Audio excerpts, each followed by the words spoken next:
Viewers, welcome to another vlog. I am doctor Joydev और मेरे इस चैनल में आप सबका स्वागत है। आज का टॉपिक है लो पोटाशियम लेवल।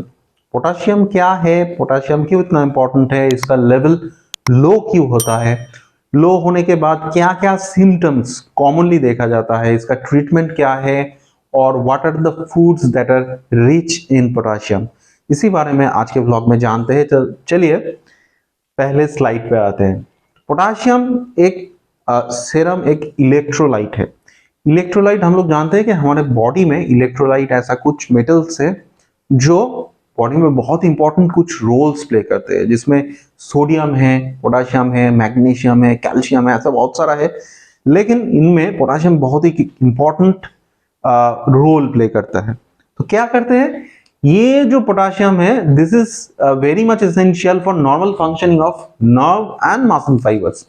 नर्व और मसल के नॉर्मल फंक्शनिंग के लिए सबसे इंपॉर्टेंट है। मसल का जो नॉर्मल जो फंक्शन होता है वो है कॉन्ट्रैक्ट करना, रिलैक्स करना। नॉर्मली हम लोग के डिफरेंट ऑर्गन्स है, इसे हम लोग मूव करते हैं, ये मूवमेंट के टाइम में मसल का नॉर्मल कॉन्ट्रैक्शन या फिर रिलैक्सेशन होता है। हार्ट में भी हार्ट का जो प्राइमरी फंक्शन क्या है, ब्लड को पंप करके ये डिफरेंट ऑर्गन में डिस्ट्रीब्यूट करते हैं। तो हार्ट का जो मसल है जिसे बोलते हैं मायोकार्डियम, ये इसका कॉन्ट्रैक्शन रिलैक्सेशन के लिए भी potassium is very important. So अगर पोटाशियम का कुछ एबनॉर्मल वैल्यू रहा तो different organs are affected including heart. So that is why we have to know about the low potassium level. अब जानते हैं कि पोटाशियम का नॉर्मल वैल्यू कितना होता है। पोटाशियम एक नॉर्मल रेंज में रहता है 3.5 टू 5.2 मिलीमोल्स पर लीटर। नॉर्मली हम लोग जब ब्लड टेस्ट करते हैं पोटाशियम, सोडियम, ये सब जो इलेक्ट्रोलाइट्स है ये सब देखने के लिए, तब एक वैल्यू दिया जाता है, उसके साथ ये जो रेफरेंस वैल्यू दैट मींस ये है नॉर्मल रेंज।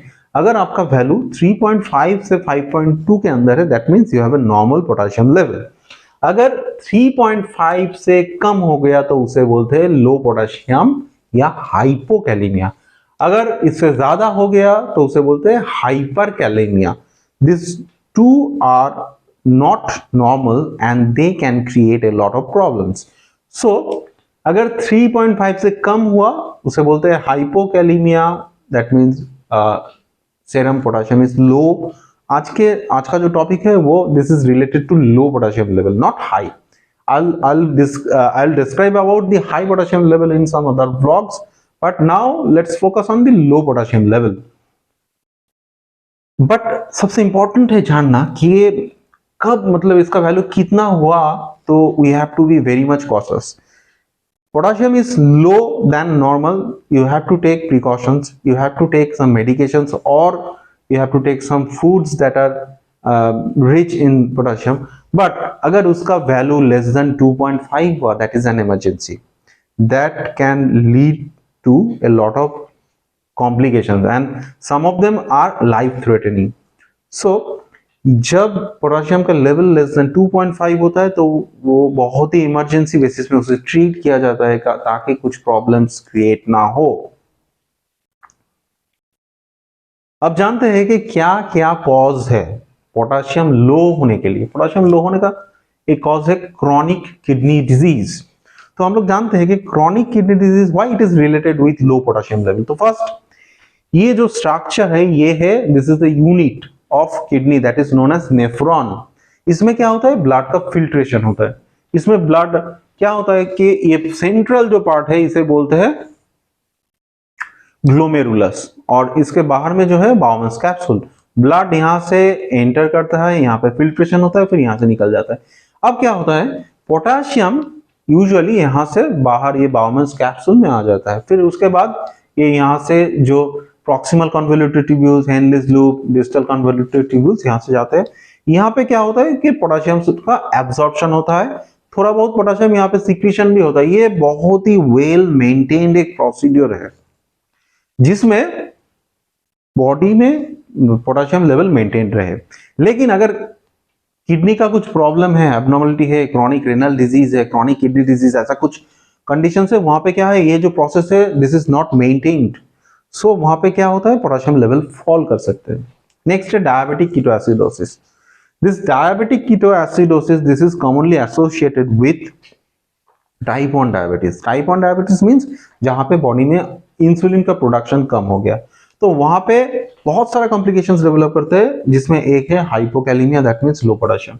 नेक्स्ट है diarrhoea. Diarrhoea means loose stool. Loose stool अगर किसी को बहुत ज्यादा हो रहा है तो उसके स्टूल के साथ बहुत ज्यादा पोटेशियम भी बॉडी से निकल रहा है, तो उसलिए हाइपोकैलेमिया होने का चांसेस है। डायूरेटिक्स। डायूरेटिक्स कुछ ऐसा मेडिकेशन है जो बॉडी से एक्स्ट्रा फ्लूइड निकालने में हेल्प करता है, जैसा किडनी का कुछ डिजीज है, हार्ट का प्रॉब्लम है, लीवर का प्रॉब्लम है, जिसमें क्या होता है बॉडी में एक्सेस फ्लूइड एक्यूमुलेट करते हैं, जिसे बोलते हैं ईडिमा।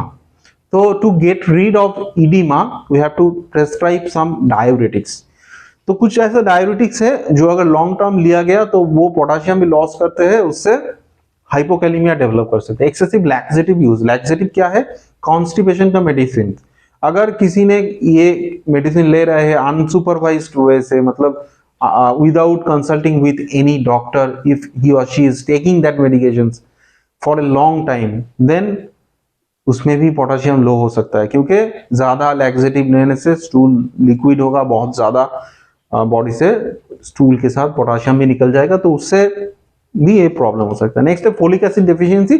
Folic acid is essential for blood formation, so इसका डेफिशिएंसी हुआ तो उसमें भी पोटेशियम लेवल लो हो सकता है। प्राइमरी एल्डोस्टेरोनिज्म, ये एक कंडीशन है जहां पे क्या, एल्डोस्टेरोन एक हार्मोन है।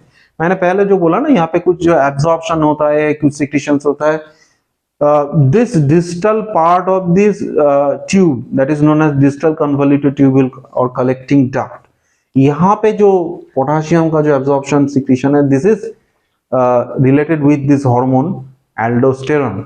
So if there is excess production of aldosterone, then that can lead to hypokalemia. So aldosterone अगर ज्यादा आपके बॉडी में प्रोड्यूस्ड हो रहा है तो उससे भी हाइपोकैलेमिया हो सकता है। नेक्स्ट है सम एंटीबायोटिक्स है, अगर अनसुपरवाइज्ड वे में लिया गया बहुत दिन से तो उससे भी पोटेशियम लो हो सकता है। वॉमिटिंग। वॉमिटिंग मतलब उल्टियां, अगर बहुत ज्यादा उल्टियां हो रहे हैं तो उसके साथ पोटेशियम निकल सकता है, उससे पोटेशियम लेवल लो हो सकता है। नेक्स्ट है कुछ genetic disorders like hypokalemic periodic paralysis, Bartter syndrome, these are some genetic conditions, so इसमें भी पोटेशियम लो होने का चांसेस है। नेक्स्ट जानते हैं कि लो पोटेशियम होने का क्या क्या सिम्टम्स है।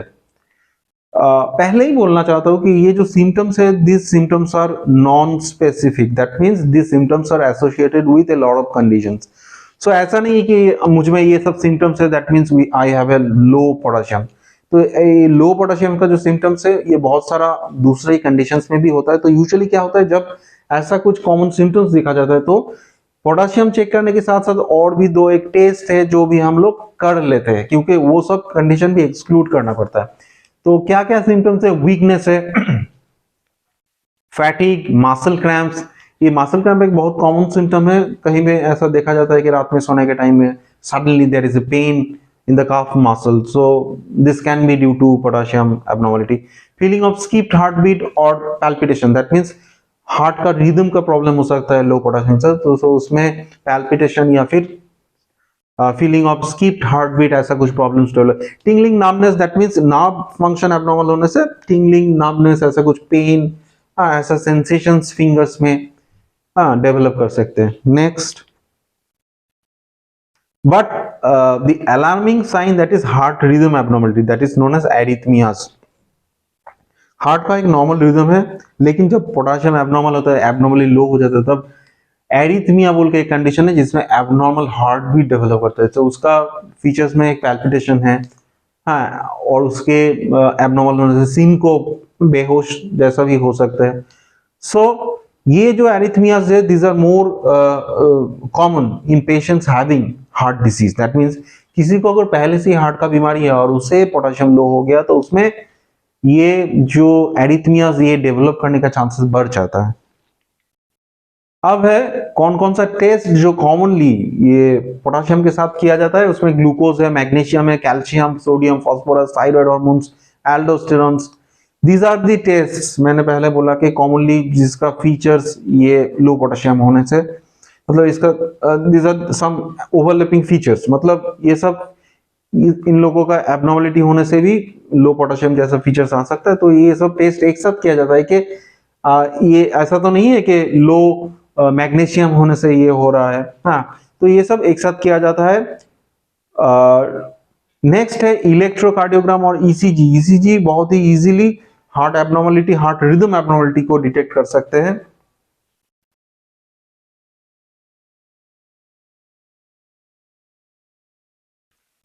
अब आते हैं ट्रीटमेंट के बारे में। अगर डेफिशिएंसी कम है तो उसमें यूजुअली ओरल सिरप्स जैसा ओरल सप्लीमेंट पोटेशियम दिया जाता है। लेकिन अगर डेफिशिएंसी ज्यादा है तो उस कंडीशंस में ओरल देने के साथ इंजेक्शंस पे भी दिया जाता है। यूजुअली जो पोटेशियम का जो इंजेक्शंस होता है वो सलाइन या फिर दूसरा कुछ फ्लूइड में डिसॉल्व करके खूब बहुत स्लोली दिया जाता है। अगर low concentration of sodium potassium दिया जाता है तो उस टाइम में पेरिफेरल वेन से दिया जाता है। अगर हाई कंसेंट्रेशन ऑफ पोटेशियम देना पड़े तो सेंट्रल लाइन करके उसमें देते हैं यूजुअली। अगर डायूरेटिक्स लेने से पोटेशियम की एब्नॉर्मलिटी हो तो डायूरेटिक्स चेंज कर सकते हैं, मतलब दूसरा ग्रुप ऑफ डायूरेटिक्स दे सकते हैं जिसमें पोटेशियम लो होने का चांसेस कम है। Prescribe extra potassium to take each and every day.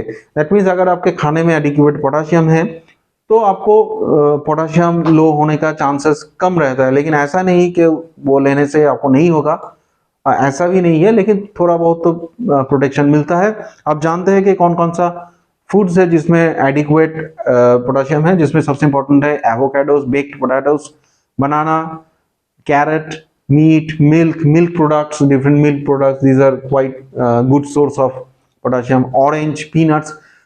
और जो जो फ्रूट्स है उसमें ही एडिक्वेट पोटेशियम मिलता है। लेकिन एक चीज आपको ध्यान में रखना है, अगर आपको किडनी का कुछ बीमारी है तो ये सब खाना आप रेगुलर बेसिस में विदाउट डॉक्टर्स एडवाइस मत लीजिए, क्योंकि जिसका किडनी का प्रॉब्लम है उसे एक साइड में पोटेशियम लो होने का जैसा चांसेस है, उनमें पोटेशियम सडनली बढ़ जाने का भी चांसेस है। लेकिन आप अगर अनसुपरवाइज्ड वे में फ्रूट्स, ये सब हाई पोटेशियम कंटेनिंग फूड्स पहले ही आपसे लेना स्टार्ट कर दिए तो उसमें पोटेशियम बढ़ जा सकता है, उसमें भी कॉम्प्लिकेशन है। तो जिसमें किडनी का कुछ प्रॉब्लम्स है तो always you consult your doctor before taking potassium rich foods और any kind of potassium supplements. Peas, beans, these are also good source. Salmon, spinach, tomatoes, these are common foods हम लोग। और fruits जो है उसमें बहुत अच्छा पोटेशियम है। कोकोनट वाटर है जिनमें पोटेशियम लो है, तो अक्सर देखा जाता है कि उन्हें दिन में एक बार या फिर 2 बार पोटेशियम के लिए ये कोकोनट वाटर भी डॉक्टर प्रेस्क्राइब करते हैं। तो वीडियो कैसा लगा कमेंट करके बताइए। मेरे चैनल में नए हैं तो चैनल को विजिट कीजिए। चैनल में और भी बहुत सारा वीडियोस है, उसे भी देखिए। हेल्थ रिलेटेड टॉपिक्स है, उसमें मैंने पहले से ही डिस्कस करके डिफरेंट ब्लॉग्स में डिस्कस किया, तो डिफरेंट वीडियोस आप देख सकते हैं। वीडियो कैसा लगा कमेंट करके बताइए। आपका कुछ हेल्थ रिलेटेड क्वेरीज है कमेंट करके बताइए। वीडियो अच्छा लगा तो इसे एक लाइक देना मत भूलिए। इसे इंफॉर्मेटिव लगा तो दूसरों के साथ आप शेयर भी कर सकते हैं सोशल मीडिया पर। और चैनल में नए हैं तो चैनल को सब्सक्राइब करके ये जो बेल आइकन है इसे प्रेस करके ऑल नोटिफिकेशन ऑन करना मत भूलिए। इससे क्या होगा कि इन फ्यूचर में जब भी कोई नया वीडियो लेके आऊंगा तो आपके पास इंस्टेंटली उसका नोटिफिकेशन पहुंच जाएगा। Till then take care and stay fit, be healthy. Thank you.